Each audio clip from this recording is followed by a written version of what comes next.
फ्रांसीन मुड़ी और करिन की ओर उंगली उठाकर बोली, ये तुम हो, ये तुम्हारी ही चाल है।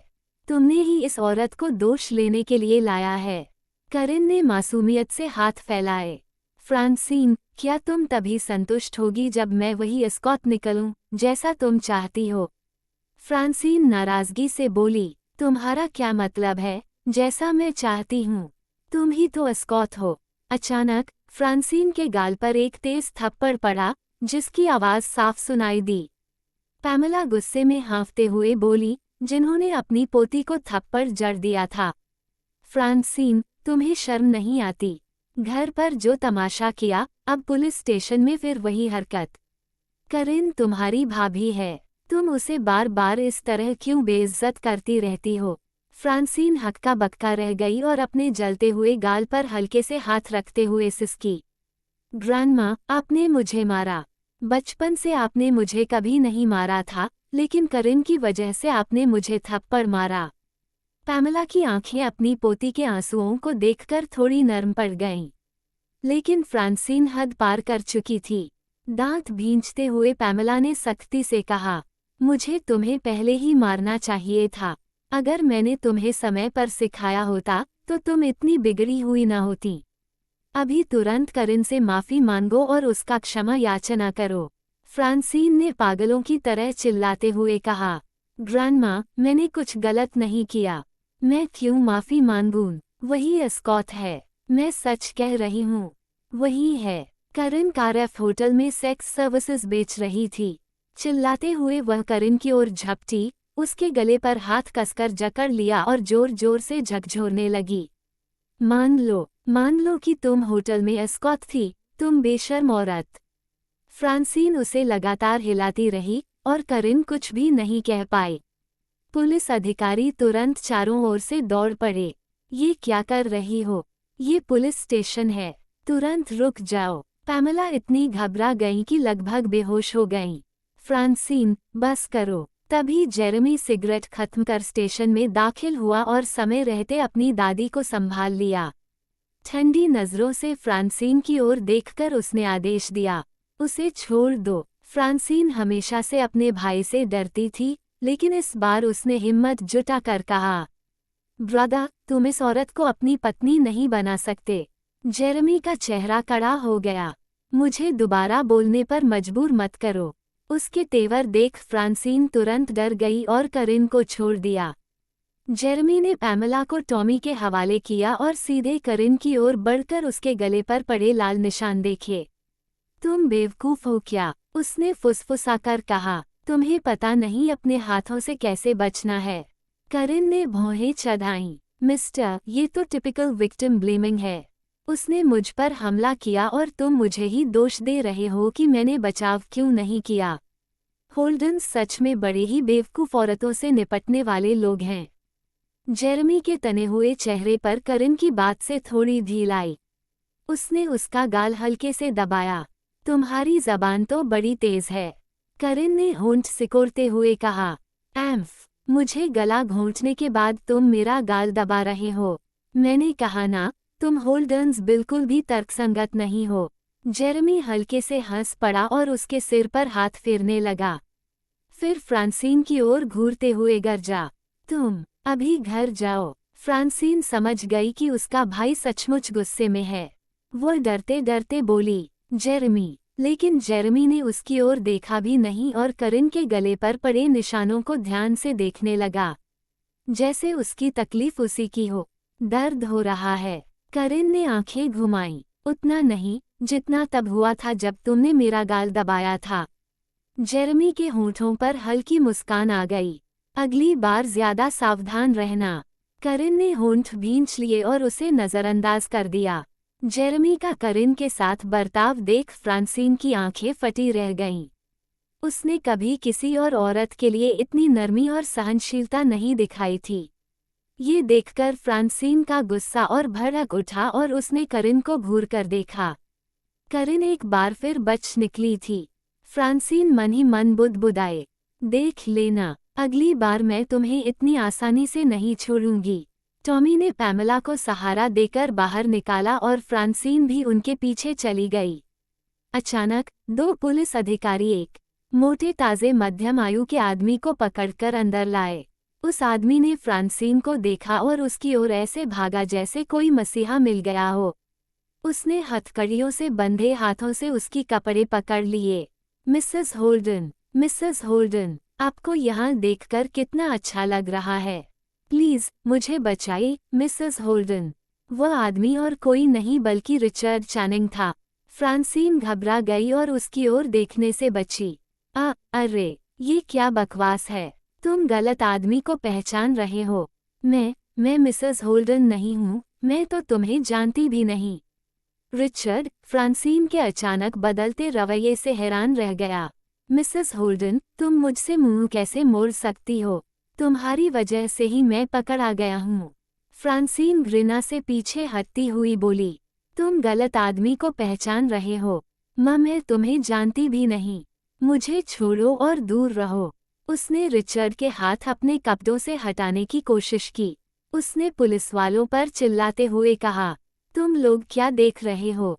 इस अपराधी को तुरंत अंदर ले जाओ। इसे यहाँ बकवास करने क्यों दे रहे हो? देख नहीं रहे ये मुझे डरा रहा है। इसके बाद फ्रांसीन जल्दी से आगे बढ़ी और पैमेला का हाथ पकड़ने लगी। ग्रैंडमा, चलिए, यहाँ बहुत खतरनाक लोग हैं।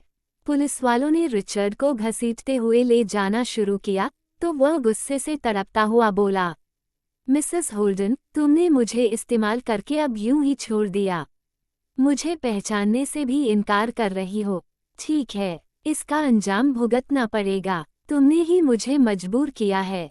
फिर वह पुलिस वालों की ओर मुड़ा। सर, मैं रिपोर्ट दर्ज कराना चाहता हूँ।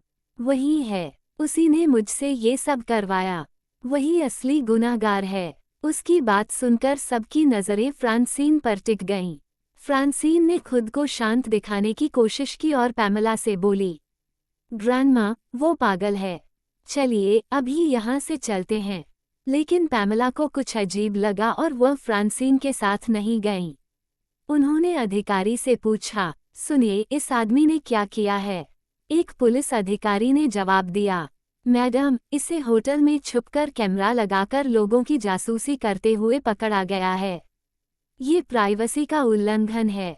असल में रिचर्ड मिसेस होल्डन को खुश करने के लिए जेरेमी से निवेश पाना चाहता था। इसलिए उसने योजना बनाई थी कि करिन को एस्कॉट साबित कर दे।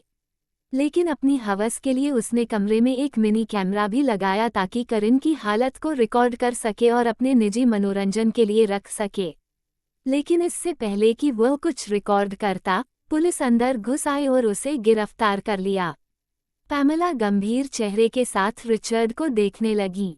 कुछ देर सोचने के बाद उन्होंने अपनी पोती से पूछा, फ्रांसीन, तुम इस आदमी को जानती हो या नहीं? फ्रांसीन की नज़रें डगमगाईं, लेकिन उसने जोर से सिर हिलाया। मैं इसे नहीं जानती। इस पर भरोसा मत कीजिए। ये शायद पागल है, गलतफहमी में है। रिचर्ड का गुस्सा और भड़क गया। वह जानता था अगर वह डूबेगा तो फ्रांसीन को भी साथ ले जाएगा। मिसेस होल्डन, हैरानी है कि इतने झूठ बोलने के बाद भी तुम्हें शर्म नहीं आई।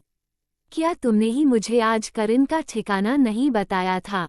तुमने ही मेरी मदद की उसे बेहोश करने में और होल्डन इंटरनेशनल होटल लाने में, ताकि मैं उसे एस्कॉट बना सकूं। फ्रांसीन का चेहरा पीला पड़ गया। तब तुम झूठ बोल रहे हो। मैंने ऐसा कुछ नहीं किया। पिछली घटनाओं के बाद पैमेला का दिल अब मजबूत हो चुका था। उन्होंने गहरी सांस लेते हुए रिचर्ड से गंभीर स्वर में पूछा, तुम इसे मिसेस होल्डन क्यों कह रहे हो? ये सुनकर रिचर्ड भौचक्का रह गया। क्या ये मिस्टर होल्डन की पत्नी नहीं है? मैंने इसे होल्डन्स एस्टेट के दरवाजे पर देखा था। इसने ही मुझे बताया था कि ये मिस्टर जेरेमी की पत्नी है और अपने पति की प्रेमिका करिन कारेफ को बर्बाद करने का तरीका सोचने में मेरी मदद चाहती है। फ्रांसीन तुरंत चिल्लाई, ग्रैंडमा, मैंने ऐसा नहीं कहा। इस पर विश्वास मत करिए। पैमेला ने अपनी आंखें बंद कर लीं। उन्होंने कभी सोचा भी नहीं था कि उनकी प्रिय पोती इतना बड़ा छल कर सकती है। यह उनके लिए सहना मुश्किल था। अगर टॉमी उन्हें थामे न होता तो शायद वह गिर जाती। तभी जेरेमी की गहरी आवाज गूंजी, मेरी प्रेमिका कौन है? वो आगे बढ़ा। पुलिस वालों के बीच उसका परिपक्व, तेज और आकर्षक चेहरा और भी निखर गया। उसका व्यक्तित्व भी अद्वितीय लग रहा था। रिचर्ड सहम गया। मिस्टर जेरेमी, आप भी यहाँ हैं? जेरेमी ने फिर पूछा। तुमने कहा मेरी प्रेमिका कौन है? तभी करिन, जेरेमी के पीछे से निकलकर उसके पास आ खड़ी हुई। लंबे कद वाले आदमी के सामने वह और भी नन्ही लग रही थी। वह उबासी लेते हुए बोली। पूरे दिन की घटनाओं से वह थकी हुई थी। रिचर्ड की आंखें फैल गईं। करिन, तुम यहाँ? लेकिन तुम तो। करिन ने आलस से सिर जेरेमी के हाथ पर टिकाते हुए भौहें उठाईं और बोली। मैं क्या एस्कॉट होने के इल्जाम में पकड़ी गई हूँ? जेरेमी ने नीचे झुककर करिन की ओर देखा, जो उसके हाथ को तकिए की तरह इस्तेमाल कर रही थी। करिन और जेरेमी की बातचीत से साफ लग रहा था कि वे रिश्ते में हैं।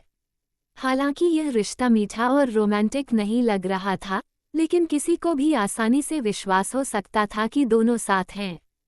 क्या मिस्टर जेरेमी ने उसे बचाया? रिचर्ड ने अविश्वास भरे चेहरे से सोचा। उसने अनुमान लगाया, क्या ये औरत उसकी रखेल से सीधा ऊपर बढ़कर उसकी बीवी बन गई? करिन ने गर्व से हाथ उठाया और जेरेमी की ओर देखते हुए बोली। मिस्टर, तुम सुन रहे हो ना? ये मुझे तुम्हारी मिस्ट्रेस कह रहा है। अब तुम इस पर क्या करने वाले हो? उसका शिकायत करने का अंदाज किसी बच्चे जैसा प्यारा लग रहा था।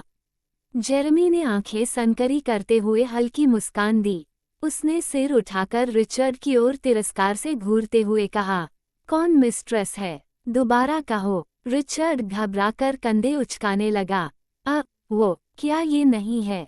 टॉमी आगे बढ़ा और सख्त आवाज में बोला। माफ कीजिए, मिस करिन मेरे मालिक की कानूनी पत्नी है।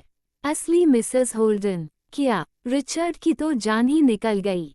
इसका मतलब, जो कुछ उसने देखा था, जैसे करिन और मिस्टर जेरेमी का कार में गले लगना या साथ बैठकर खाना खाना, वो सब असल में पति पत्नी के बीच था, और वह समझ रहा था कि करिन बस उसकी प्रेमिका है।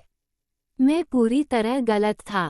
बहुत बड़ी गलती की, उसने डरते हुए सोचा। उसका खेल खत्म हो गया था। न सिर्फ उसने असली मिसेस होल्डन को नाराज किया था, बल्कि उसने तो हिम्मत करके करिन को अल्फा एंटरप्राइजेस से निकालने तक की कोशिश की थी।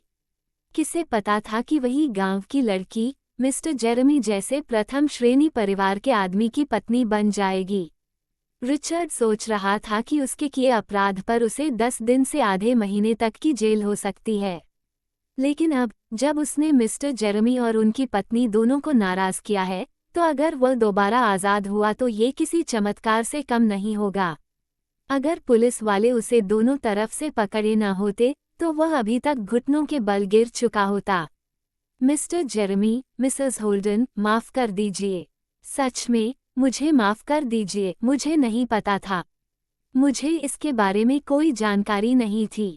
कृपया मैंने जो किया उसे माफ कर दीजिए, मुझे छोड़ दीजिए। असल में वही है, इस औरत ने खुद को मिसेस होल्डन कहकर मुझे धोखा दिया।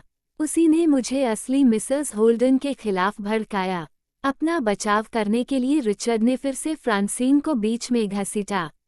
फ्रांसीन घबरा गई। चुप रहो, रिचर्ड चनिंग। मेरे खिलाफ झूठे इल्जाम मत लगाओ। रिचर्ड अब फ्रांसीन से डरता नहीं था, क्योंकि वह जान चुका था कि फ्रांसीन असली मिसेस होल्डन नहीं है। अगर मेरी बातें झूठ हैं, तो तुम्हें मेरा पूरा नाम कैसे पता है? यहाँ आने के बाद किसी ने भी मेरा नाम नहीं लिया, और मेरे पास वो रिकॉर्ड भी है, जिसमें तुमने मुझे कॉल करके करिन का लोकेशन दिया था। ये सुनकर फ्रांसीन सहम गई। तुमने झूठा सबूत गढ़ा है। तुम मुझे फंसाना चाहते हो। करिन से पूछताछ करने वाला अधिकारी फ्रांसीन के पास आया और गंभीरता से बोला। तो इसलिए तुम लगातार मिस करिन को होटल की एस्कॉर्ट साबित करने पर अड़ी हुई थीं। असल में तुम ही इस साजिश का हिस्सा थीं, ताकि हमें गलत व्यक्ति लगे, कोई जो मिस करिन जैसे ही कपड़े पहने हो। फ्रांसीन का चेहरा पीला पड़ गया। उसने सिर हिलाते हुए कहा, नहीं, ये सच नहीं है। मैं निर्दोष हूँ। ये सब तो जांच के बाद साफ हो जाएगा, अधिकारी ने कहा और उसे पूछताछ के लिए ले जाने बढ़ा। लेकिन फ्रांसीन ने सहयोग करने से इनकार कर दिया और अधिकारी को धक्का देते हुए चिल्लाई, मुझे छोड़ो, तुम होते कौन हो, मैं तुम्हारी पूछताछ क्यों सहूं? जेरेमी, ग्रैंडमा, मुझे बचाइए। जेरेमी ने भौहें सिकोड़ लीं। उसने होंठ खोले ही थे कि कुछ कहे, लेकिन तभी, जेरेमी, उसे मत बचाना। पैमेला को आखिरकार पूरी सच्चाई समझ आ गई थी। वह फ्रांसीन से बेहद दुखी थीं। उन्होंने गुस्से और निराशा में फ्रांसीन की ओर उंगली उठाई और बोलीं, पुलिस को अपना काम करने दो और इसकी पूरी जांच करने दो। मैं जानना चाहती हूँ कि मेरी पोती असल में कैसी है और मैंने उसे बिगाड़कर कितनी बड़ी गलती की है। फ्रांसीन को पूछताछ के लिए अधिकारी इंटरोगेशन रूम में ले गए, जो 20 मिनट से ज्यादा चला। जब अधिकारी कमरे से बाहर निकला तो टॉमी होल्डन्स की ओर से जानकारी लेने गया। वह जेरेमी और पैमेला के पास लौटकर उन्हें मिली जानकारी बताने लगा। सर, मैम, पुलिस ने अपनी जांच पूरी कर ली है। मिस फ्रांसीन ने रिचर्ड चैनिंग नाम के एक मध्यम आयु वर्ग के आदमी के साथ मिलकर आज मिस करिन को फंसाने की योजना बनाई थी। पुलिस को उनके फोन से आपसी संपर्क के सबूत मिले हैं। मिस फ्रांसीन ने मिस करिन को घर से बाहर शॉपिंग मॉल ले जाने पर सहमति दी थी, जहां बाद में वे दोनों मिलकर मिस करिन को बेहोश कर होटल ले जाते और उसे एक एस्कॉर्ट की तरह फंसाते, साथ ही उस पर हमला करने के लिए एक आदमी को वहां बुलाते। संयोग से मिस करिन का पर्स और फोन खो गया था और वही कपड़े पहनी एक औरत को उनका खोया सामान मिला। इसी वजह से रिचर्ड चैनिंग गलतफहमी में पड़ गया। उसने उस औरत के सिर पर बैग डालकर उसे बेहोश किया और होटल ले गया। शुक्र है, योजना वहीं रुक गई।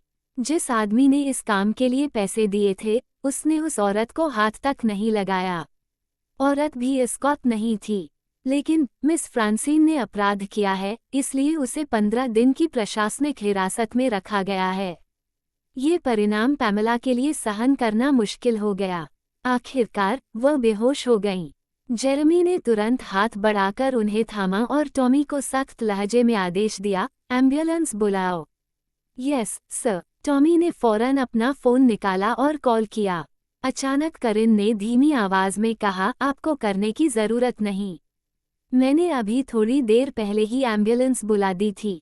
वह अब तक आ जानी चाहिए। उसी समय पैरामेडिक्स की एक टीम स्ट्रेचर लेकर पहुंची। उन्होंने पैमेला को स्ट्रेचर पर रखा, उनके चेहरे पर ऑक्सीजन मास्क लगाया और एम्बुलेंस में बैठाकर अस्पताल ले गए।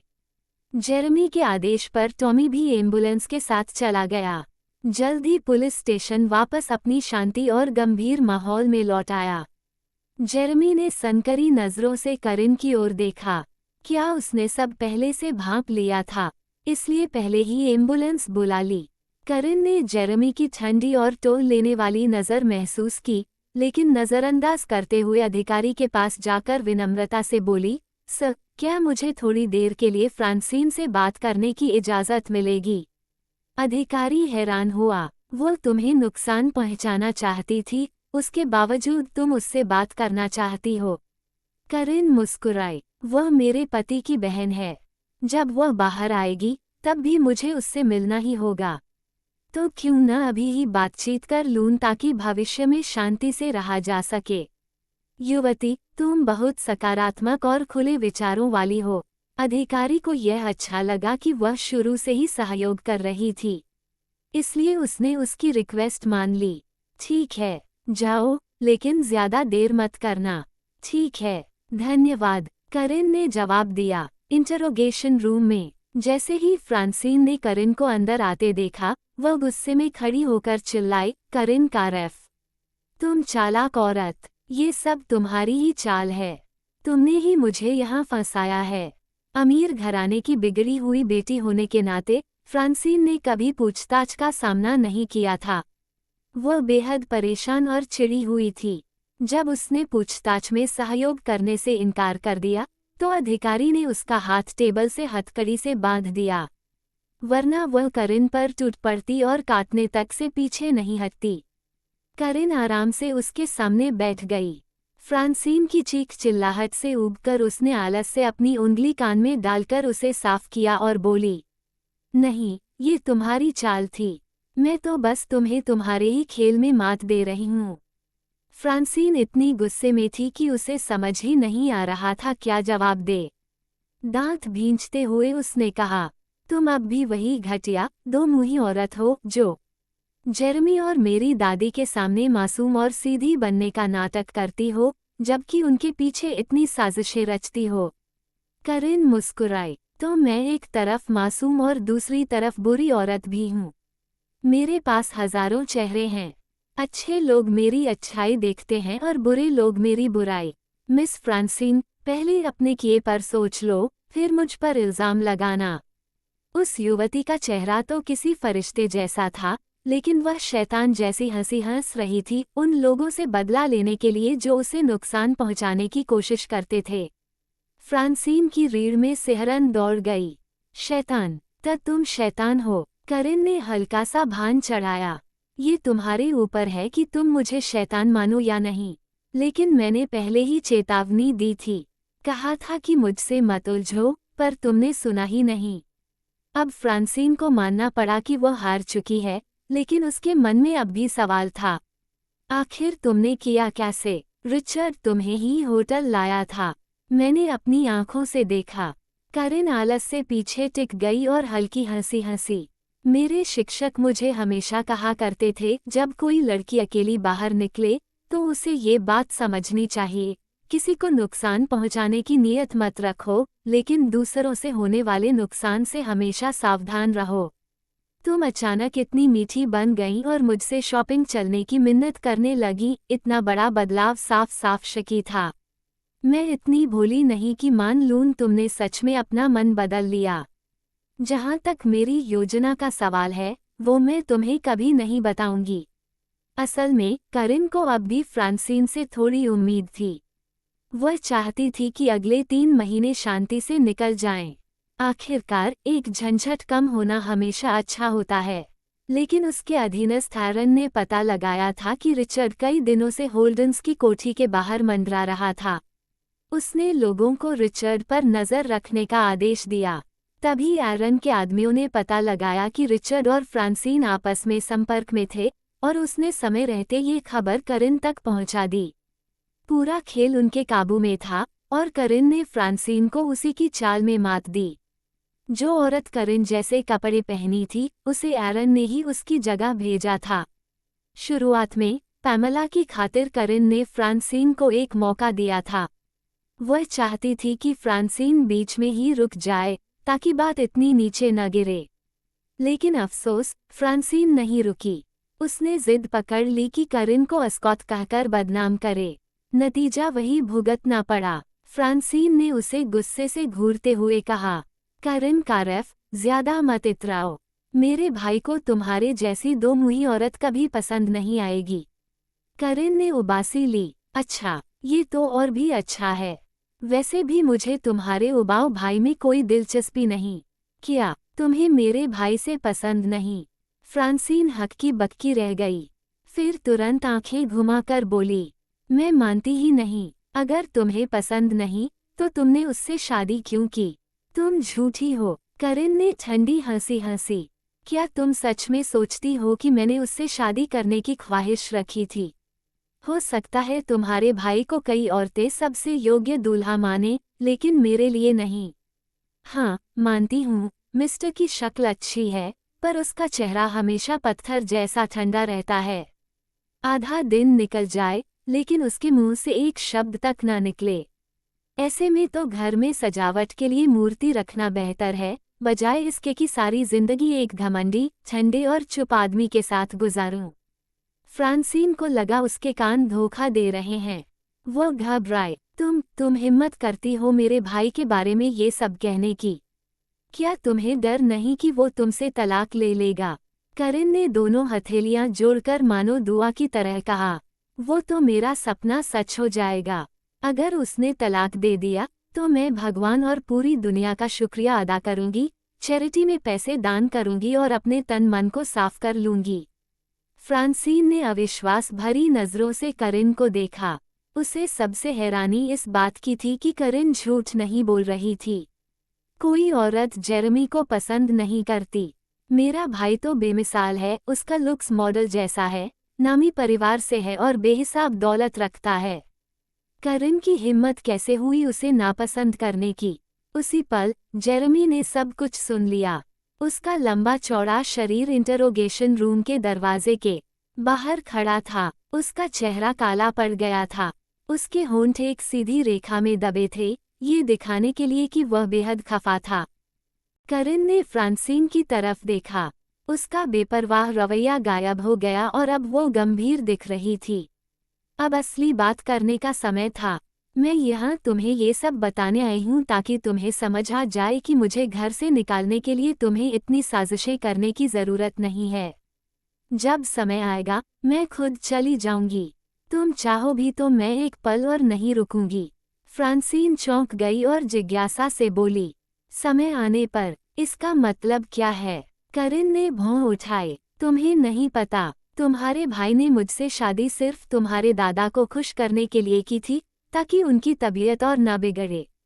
3 महीने बाद जब उनकी तबीयत स्थिर हो जाएगी, हमारी शादी खत्म हो जाएगी। उस समय मेरा काम पूरा हो जाएगा। फिर तुम जिसे चाहो उसे अपनी भाभी बना लेना। फ्रांसीन ने शकी नज़रों से उसे देखा। और मैं क्यों मान लूं कि समय आने पर तुम सचमुच चली जाओगी? मुझे बेवकूफ़ मत बनाओ। मैंने ढेरों औरतों को देखा है, सब मेरे भाई के पीछे पड़ी रहती हैं। करिन मुस्कुराई। मिस फ्रांसीन, दिक्कत तुम्हारे दिमाग में है या मैं साफ बोल नहीं रही? तुम्हारा भाई चाहे जितना अच्छा हो, वो मेरी पसंद का नहीं है। उल्टा मैं चाहती हूँ कि उससे जितना हो सके दूर रहूं। मैं तो यही चाहती हूँ कि ये 3 महीने जल्द से जल्द खत्म हो। फ्रांसीन ने उसे शक से देखा और गहरी सोच में डूब गई। ये झूठ तो नहीं लग रहा। क्या सच में जेरेमी के लिए इसके दिल में कोई जगह नहीं? करिन ने आगे कहा, ओह, अगर तुम चाहती हो कि तुम्हारी दादी को पता न चले और हमें अलग होने में दिक्कत न हो, तो बेहतर होगा तुम ये 3 महीने वाली बात उन्हें मत बताना। तुम उन्हें मुझसे बेहतर जानती हो। वो तो मुझे जल्द से जल्द प्रेग्नेंट देखना चाहती हैं। अगर उन्हें पता चला कि मैं और तुम्हारा भाई सिर्फ दिखावे के लिए शादीशुदा हैं, तो वो किसी भी हद तक जा सकती हैं। समझी? ये कहकर करिन उठ खड़ी हुई और जाने लगी। वह फ्रांसीन को सब कुछ इसलिए बता रही थी ताकि जब वह रिहा हो तो दोबारा मुसीबत खड़ी न करे। करिन उसके साथ समय बर्बाद नहीं करना चाहती थी। इस वक्त फ्रांसीन बुरी तरह टूट चुकी थी। अगर करिन ने कभी इस परिवार में रहना ही नहीं चाहा, तो उसने अब तक जो कुछ किया वो सब व्यर्थ था, बल्कि खुद को ही मुसीबत में डाल लिया और हिरासत में आ गई। उसने क्या कर डाला था?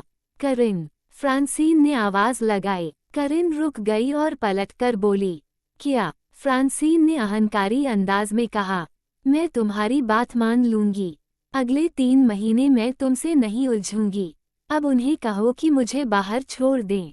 करिन ने होंठ मोड़े। माफ करना, लेकिन आज तुमने जो किया है वो अपराध है। कानून के मुताबिक प्रशासनिक हिरासत तुम्हारी सजा है। सीधी रहो, बस 15 दिन की ही तो बात है। जल्द ही खत्म हो जाएगा। फ्रांसीन नाराज हो गई। मुझे 15 दिन यहाँ नहीं रहना। मुझे बाहर निकालो। मैं बाहर जाना चाहती हूँ।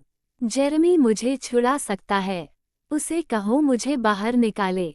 करिन ने उसकी अनदेखी की, दरवाज़ा खोला और बाहर निकल गई। जब करिन इंटरोगेशन रूम से बाहर आई तो उसने देखा जेरेमी गलियारे के दूसरी तरफ खिड़की के पास खड़े एक बुजुर्ग अधिकारी से बात कर रहा था। करिन इतनी दूर थी कि उनकी बातचीत सुन नहीं पाई। उस पुलिस अधिकारी की वर्दी देखकर लगता था कि वह चीफ ऑफ पुलिस है, लेकिन इसके अलावा वह जेरेमी के सामने बेहद विनम्र नजर आ रहा था। मिस्टर जेरेमी, हमें सचमुच खेद है। मेरे अधीनस्थ ने आपकी पत्नी को संदिग्ध मानकर पूछताछ की। वो लगभग उन्हें गिरफ्तार ही कर लेते। इसमें हमारी गलती है। दरअसल वे अधिकारी अभी अभी पास आउट हुए हैं और हाल ही में यहाँ नियुक्त हुए हैं। उन्हें केस संभालने का ज्यादा अनुभव नहीं है। आशा है आप उन्हें माफ कर देंगे। जेरेमी ने ठंडे स्वर में कहा, मेरा माफ करना इतना महत्वपूर्ण नहीं है। सबसे अहम है मेरी पत्नी की भावनाएं। उनकी किस्मत अच्छी है कि मेरी पत्नी उदार स्वभाव की है। जेरेमी को दोष न देते देख चीफ को राहत मिली। जी हाँ, मिसेस होल्डन समझदार और दयालु हैं। फिर भी मैं उन अधिकारियों से बाद में उनसे माफी मंगवाऊंगा। जेरेमी ने और कुछ नहीं कहा। तभी फोन बजा। चीफ ऑफ पुलिस ने माफी मांगी और कॉल रिसीव करने के लिए किनारे हो गए। करिन जेरेमी के पास आए और तंज भरे अंदाज में बोली, क्या चल रहा है? तुम अपनी बहन को छुड़वाने की कोशिश कर रहे हो। जेरेमी ने उस पर नजर डाली और ठंडे स्वर में कहा, तुम गलत सोच रही हो। मुझे भरोसा है कि पुलिस फ्रांसिन को उसकी गलती की सजा देगी। करिन हैरान रह गई। वो तुम्हारी बहन है, तुम उसे यहीं छोड़ दोगे? जेरेमी का चेहरा पत्थर जैसा ठंडा था। वो अब बच्ची नहीं है, बल्कि एक बड़ी औरत है। उसे अपने किए का अंजाम भुगतना चाहिए, वरना वह कभी नहीं सीखेगी। करिन संतुष्ट होकर सिर हिलाए। वाह, तो तुम वैसे बेवकूफ माँ बाप जैसे नहीं निकले जो बच्चों को बिगाड़ते हैं। उसने अपने हाथ फैलाए, खिंचाई की और थाने से बाहर निकल गई। बाहर आकर उसने देखा कि कोई आदमी उसके बहुत पास चल रहा है। वो रुकी और पलटी तो देखा कि जेरेमी उसके पीछे था। मिस्टर, क्या आप अस्पताल नहीं जा रहे ग्रैंडमा से मिलने? जेरेमी ने करिन की ओर देखा। ग्रैंडमा अब ठीक हैं, टॉमी उन्हें घर ले गया है। करिन ने राहत की सांस लेते हुए सिर हिलाया। ठीक है, ये जानकर अच्छा लगा कि वो ठीक हैं। अब मैं चलती हूँ। Bye, mister. वह आगे बढ़ गई। कुछ कदम चलने के बाद उसने रुककर पलटकर देखा और उत्सुकता से पूछा, मिस्टर, आप मेरा पीछा क्यों कर रहे हैं? जेरेमी ने भान उठाए। तुमने ही तो कहा था कि तुम ट्रीट देने वाली हो। करिन के होठों पर एक जबरदस्ती की मुस्कान आई। मैंने कहा था कि मैं ग्रैंडमा को ट्रीट देने वाली हूँ और तुम्हें साथ आने दूंगी। अब जब वो नहीं आ सकती, तो ये प्लान कैंसिल हो गया। हम्फ, मुझे साथ आने दूंगी, है? जेरेमी की भान सिकुड़ी और उसने हल्की सी हंसी उड़ाई। तो फिर मुझे ही तुम्हें ट्रीट करने दो। हमें वैसे भी खाना तो खाना है ना? करिन को कोई दिलचस्पी नहीं थी। उसने हाथ हिलाते हुए कहा, तुम जाओ, मेरा एक डेट है। जेरेमी की आंखें सिकुड़ गईं। किसके साथ? करिन ने भौहें चढ़ाई। क्या मुझे सच में तुम्हें बताना जरूरी है? जेरेमी ने ठंडे स्वर में घूरते हुए कहा, तुम्हें क्या लगता है ये कितना कंट्रोलिंग है? मैं इसे कैसे झेलूंगी? करिन ने मन ही मन बड़बड़ाया। अच्छी बात ये थी कि उनकी शादी बस थोड़े समय के लिए ही थी। अगर ये ऐसे ही चलता रहा तो लंबे समय तक उसे सहना असंभव था। उसने हाथ फैलाकर कहा, ये मेरी ग्रेजुएशन पार्टी है। मेरी क्लासमेट ने अभी मैसेज किया और मुझे छोटे से गेट टुगेदर में बुलाया है। ये पूरी रात की पार्टी है। उसका जवाब साफ था और उसके लहजे में कोई गलत बात नहीं थी। हालांकि वो उसकी इजाजत नहीं मांग रही थी। जेरेमी ने सिर झुकाकर सिगरेट जलाई।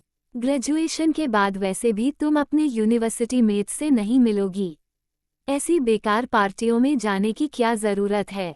करिन ने आंखें घुमाईं। मैं जा रही हूँ। किसने कहा कि पार्टी का तुम्हें फायदा होना चाहिए?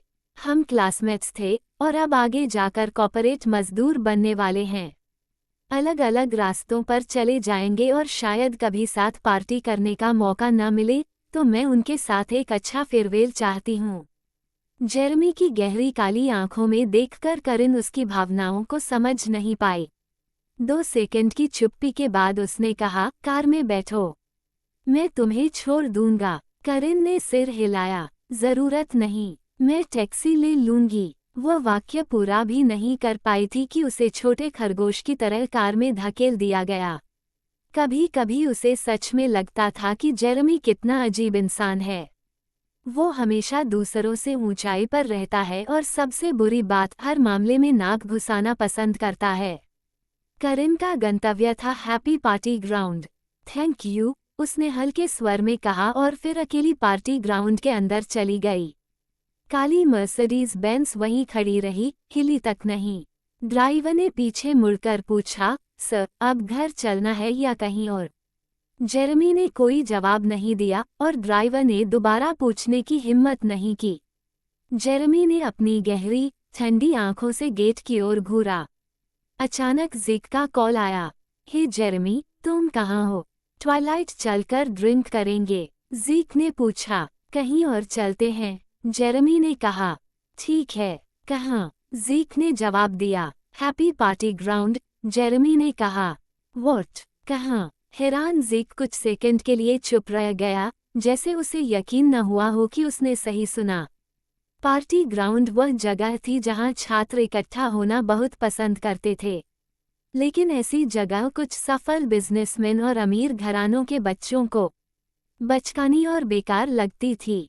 ज़ीक ने चारों ओर पार्टी ग्राउंड की भड़कीली और चमकदार सजावट को देखकर नाखुशी जताई। उसने कहा, जेरेमी, तुम इतने बचकाने कब से हो गए? ऐसी जगह आ गए जहां सिर्फ बच्चे ही खेलने आते हैं। जेरेमी प्राइवेट रूम के असुविधाजनक सोफे पर बैठा था। उसने ज़ीक की ओर देखते हुए कहा, अगर तुम्हें यहाँ अच्छा नहीं लग रहा, तो हम जहाँ चाहो वहाँ चल सकते हैं। ज़ीक ने कंधे उचकाए। छोड़ो, अब तो हम आ ही गए हैं। जेरल्ड ने जेरेमी को एक ग्लास विस्की दिया और शालीनता से चीयर्स किया। फिर उसने ज़ीक की ओर देखकर कहा, हम हमेशा पब या क्लब ही जाते हैं, वो तो बहुत बोरिंग हो गया। ये जगह थोड़ी अलग है और बुरी भी नहीं लग रही। तुम सही कह रहे हो।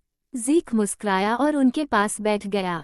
उन्होंने चीयर्स किया। ज़ीक ने कहा, आज की रात हम अपने पुराने स्टूडेंट दिनों को याद करेंगे। असल में, जब वो खुद छात्र थे, तब भी वो कभी ऐसी लो लेवल जगहों पर नहीं आते थे। जेरल्ड ने एक और घूंट लिया और कहा, मुझे लगता है सामने वाले रूम में यूनिवर्सिटी के बहुत सारे छात्र इकट्ठा हैं। सब लोग बहुत एंजॉय कर रहे हैं। ज़ीक ने बाहर झांककर मुस्कुराया। अभी तो ग्रेजुएशन सीजन है। लगता है वो लोग जुदा होने से पहले आखिरी पार्टी कर रहे हैं। अरे ग्रेजुएशन, ये तो प्यार में पड़ने का मौसम है। जेरल्ड ने भौं उठाए। मैं तो जानता था कि ग्रेजुएशन ब्रेकअप का मौसम होता है। ये कब से प्यार का मौसम बन गया? ज़ीक मुस्कुराया। तुम्हें कुछ नहीं पता। लोग इसलिए ब्रेकअप करते हैं क्योंकि उन्हें अलग अलग शहरों में करियर बनाना होता है। लेकिन जो एक ही शहर में रहते हैं, वो एक दूसरे को और भी ज्यादा कदर करते हैं। बहुत से लोग ग्रेजुएशन के दौरान अपने प्यार का इजहार करते हैं। कई लड़के ग्रेजुएशन वाले दिन ही अपनी पसंद की लड़की को प्रपोज करते हैं। अगर लड़की मान जाए तो रिश्ता बन जाता है, वरना कोई बड़ी शर्मिंदगी नहीं होती, क्योंकि वैसे भी अक्सर उनका सामना नहीं होगा। जेरल्ड ने उसे चिढ़ाते हुए कहा, तुम्हें इतनी जानकारी कैसे है? क्या तुमने भी अपने ग्रेजुएशन वाले दिन किसी को प्रपोज किया था? ओए कमीने, क्या तुम सोचते हो कि मुझे किसी से इजहार करने की जरूरत पड़ी होगी? ज़ीक ने घमंड से मुस्कुराकर कहा, मैं कब औरतों के पीछे पड़ा हूँ?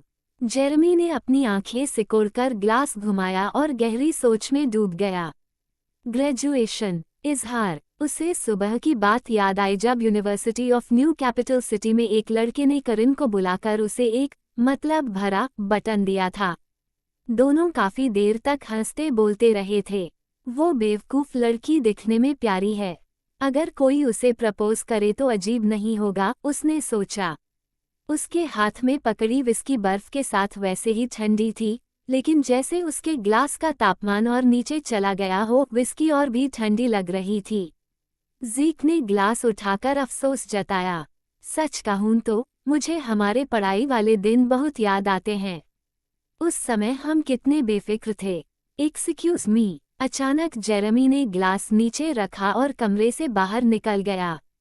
ज़ीक हैरान रह गया और जेरल्ड की ओर देखा। उसने पूछा, जेरेमी, क्या हुआ? कहाँ जा रहे हो? जेरेमी ने हल्के स्वर में जवाब दिया, एक कॉल अटेंड करने जा रहा हूँ। तुम लोग ध्यान मत दो। ठीक है। ज़ीक ने ज्यादा सोच विचार नहीं किया और जेरल्ड के साथ बैठकर बातें करता रहा।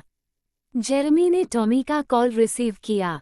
ये सुनकर उसे सुकून मिला कि उसकी दादी खाना खाकर सो गई थीं।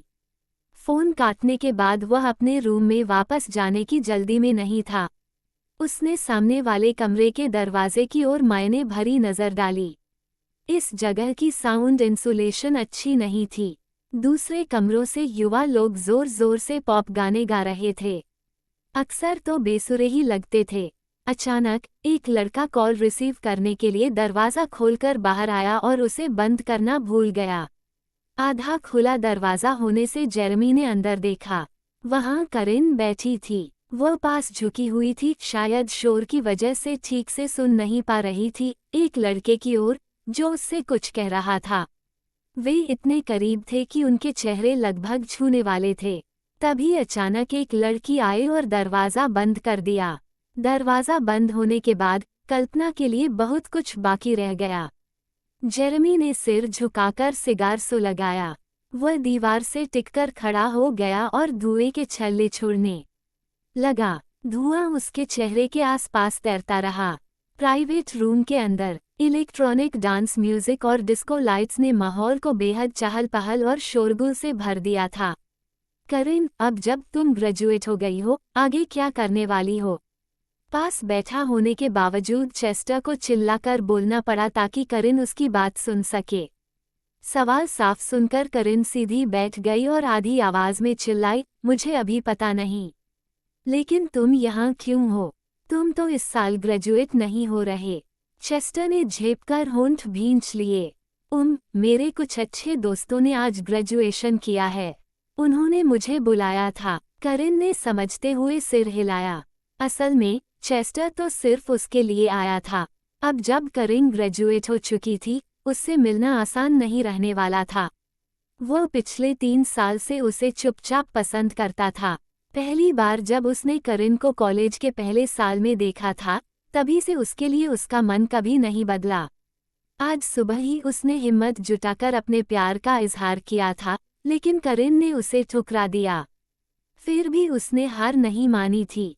जब तक करिन सिंगल है, उसे लगता था कि उसके पास एक मौका है। चेस्टर ने 2 ग्लास कॉकटेल उठाए और एक करिन को थमाया। करिन, चलो एक टोस्ट करते हैं। तुम चाहे कुछ भी करो, मैं हमेशा मेहनत करूंगा और तुम्हें अपना रोल मॉडल मानूंगा। करिन ने वह सुंदर सा कॉकटेल ग्लास लिया और मुस्कराई। तुम्हें मुझे रोल मॉडल मानने की ज़रूरत नहीं। तुम्हें बस अपने लिए मेहनत करनी चाहिए। ऐसे ही आगे बढ़ते रहो। उनके ग्लास टकराए और एक हल्की, खनखनाती आवाज़ हुई, मगर वो आवाज़ तेज़ म्यूजिक में दब गई। करिन कॉकटेल हाथ में लेकर मुस्करा रही थी, लेकिन जैसे ही उसने एक घूंट लेने की सोची, अचानक एक बड़ी, मजबूत हथेली ने आकर उसका ग्लास छीन लिया। तुम बाहर हो तो ड्रिंक करने की इजाज़त नहीं है, मिस्सी। करिन ने ऊपर देखा तो सामने जेरेमी का गंभीर चेहरा था। उसके चेहरे की नापसंदगी और खींच जेरेमी साफ पढ़ सकता था। फिर भी उसने ठंडे स्वर में कहा, मैं तुम्हें घर ले जाने आया हूँ। उसकी आवाज़ बहुत ऊंची नहीं थी, लेकिन गहरी और ताकतवर थी, जो शोरगुल के बीच भी सीधे करिन के कानों तक पहुंची। घर ले जाने? लेकिन मुझे तो यहाँ आए आधा घंटा भी नहीं हुआ। करिन ने सोचा। वो समझ नहीं पाए। तुम्हें पता है अभी कितने बजे हैं? मिस्टर, मैंने तुम्हें बताया था ना कि आज मेरी क्लासमेट्स की पार्टी है, इसलिए मैं देर से लौटूंगी। जेरेमी ने भौहें सिकोड़ लीं। क्या यही वजह है तुम्हारे शराब पीने की? हाँ। करिन निशब्द रह गई। ये आदमी बहुत कंट्रोलिंग है। मुझे पता है मैं क्या कर रही हूँ और कितना पी सकती हूँ। एक कॉकटेल अपने दोस्त के साथ पीने में क्या गलत है, जब मैं मूड में हूँ? उसने मन ही मन सोचा। चेस्टर वहीं खड़ा था और अवाक रह गया। उसने इस ताकतवर आदमी को सुबह देखा था। शायद ये करिन का कोई रिश्तेदार है। इसलिए वह जल्दी से खड़ा हुआ और बोला, सर, आप चिंता मत कीजिए। इस कॉकटेल में शराब की मात्रा बहुत कम है। इससे कोई नशा नहीं होता, और अगर करिन ज्यादा भी पी लेती है तो मैं उसे घर छोड़ दूंगा। जेरेमी ने भौं उठाए। तुम उसे घर छोड़ोगे? चेस्टर ने जिम्मेदारी से सिर हिलाया। हाँ। तो आप बेफिक्र रहिए। आप वापस जा सकते हैं और करिन को मेरे साथ छोड़ दीजिए। जेरेमी के चेहरे पर एक अजीब सी मुस्कान आ गई। उसे तुम्हारे साथ छोड़ दूं? तुम्हारा उसके साथ क्या रिश्ता है? जेरेमी के सवाल ने चेस्टर को असहज कर दिया। मैं करिन का जूनियर हूँ। जेरेमी ने उसकी ओर नीचे देखते हुए कहा, क्या तुम्हें लगता है कि मैं चैन से बैठ जाऊंगा, ये जानते हुए कि करिन को ऐसे जूनियर के साथ छोड़ दूं जो उस पर दिल रखता है? चेस्टर का चेहरा लाल हो गया। उसने भौहें चढ़ाईं। एक युवा लड़के की तरह उसे गुस्सा आया कि कोई उसके चरित्र पर शक करे। मैं मानता हूँ कि मुझे करिन पसंद है, लेकिन मैं कोई गुंडा नहीं हूँ। मैं उसके साथ कभी कुछ गलत नहीं करूँगा। मैं उसका बहुत सम्मान करता हूँ। जेरेमी ने आंखें सनकरी की, करिन का छिना हुआ कॉकटेल उठाया और उसे हल्का सा घुमाया। होठों के कोनों पर मुस्कान उभर आई। वाह, कमाल है। मेरी मौजूदगी में भी तुम इतना हिम्मत जुटाकर उससे अपने प्यार का इजहार कर रहे हो। चेस्टर का चेहरा और भी लाल हो गया। साफ था कि वह बहुत शर्मिंदा था। अपनी क्लासमेट की यह हालत देखकर करिन ने भौहें सिकोड़ ली और खड़ी हो गई। मिस्टर, मैं वादा करती हूँ कि अब और नहीं पीऊंगी। अगर आपको और कोई काम नहीं है, तो क्या आप कृपया जा सकते हैं? जेरेमी ने अपनी गहरी आंखों से उसे देखा। मुझे निकाल रही हो? करिन ने सिर हिलाया। नहीं, निकाल नहीं रही। बस आपसे विनती कर रही हूँ कि जाइए। प्लीज जाइए। आप मेरी क्लासमेट्स को डरा देंगे। जेरेमी का चेहरा गहरा पड़ गया। क्लासमेट्स को डरा दूंगा? ये मुझे समझती क्या है? क्या मैं इतना डरावना हूँ? उसने सोचा। इसी बीच किसी ने कमरे का म्यूजिक धीमा कर दिया। फिर कुछ लड़कियां उत्साह से बाहर भागीं। वाह, ये वही नहीं है जिन्होंने हमारी यूनिवर्सिटी को बिल्डिंग दान की थी। करिन, ये तो कितने हैंडसम हैं। करिन, जल्दी हमें इन्होंने से मिलवाओ। ये खूबसूरत शख्स कौन है? लड़कियां जेरेमी को देखकर इतनी उत्साहित थीं कि मानो लार टपकाने वाली हों। जेरेमी ने भौं उठाए और हल्की छेड़खानी वाली मुस्कान दी। लगता है तुम्हारी क्लासमेट्स तो मुझसे डरती नहीं। करिन अवाक रह गई। अब उसे सचमुच समझ आया कि क्यों लोग कहते हैं कि कमजोर साथी कभी कभी मजबूत दुश्मन से ज्यादा नुकसान पहुंचा देता है। एक लड़की जोश में बोली, मिस्टर हैंडसम, आप हमारे साथ क्यों नहीं रुकते? हमें आपको यूनिवर्सिटी के लिए आपके योगदान का शुक्रिया अदा करने का मौका मिलना चाहिए। जाहिर था कि उस लड़की के इरादे साफ नहीं थे, लेकिन बाकी भी उसकी बात से सहमत हो गईं। सब चाहती थीं कि इतना हैंडसम आदमी उनके साथ यहीं रुके। हाँ, बिल्कुल सही। रुकिए और हमारे साथ एंजॉय कीजिए। जेरेमी ने करिन के लाचार चेहरे की ओर सनकरी आंखों से देखा। होठों पर हल्की मुस्कान आई और धीमी आवाज में बोला, बेहतर होगा मैं न रुकूं। मजे करो, मैं तो बस उसे देखने आया था। उसका सख्त हाथ करिन के सिर पर चला गया। उसने उसे ऐसे थपथपाया जैसे वह उसकी कोई पालतू हो, जिम्मेदार रिश्तेदार की तरह दिखते हुए, लेकिन असल में उस पर दबाव डाल रहा था। करिन ने नाखुशी से भौहें सिकोड़ ली और उसकी ओर घूरकर देखा। उधर बाकी लड़कियां जल भून गईं। काश हमारे सिर पर भी इतना हैंडसम लड़का हाथ फेरता। करिन के होंठ बगल में खींच गए। जेरेमी ने कहा, ठीक है, अपने दोस्तों के साथ मजे करो। मैं सामने वाले कमरे में रहूंगा। जब फ्री हो जाओ तो मेरे पास आ जाना। फिर वह थोड़ा झुका, उसके गाल के पास बिखरे बाल हटाए और कान के पास फुसफुसाया, मिस करिन, मत भूलो तुम अब कौन हो। किसी और मर्द के इतना करीब आना तुम्हारे लिए ठीक नहीं। आखिरकार तुम मेरी पत्नी हो। ये कोई याद दिलाना नहीं था, बल्कि साफ साफ चेतावनी थी। सबसे बड़ी बात, करिन को तो याद भी नहीं था कि वह किसी और मर्द के इतने करीब आई हो। अंदर ही अंदर उसका गुस्सा और असंतोष उमड़ रहा था, लेकिन उसे जताने की जगह नहीं थी।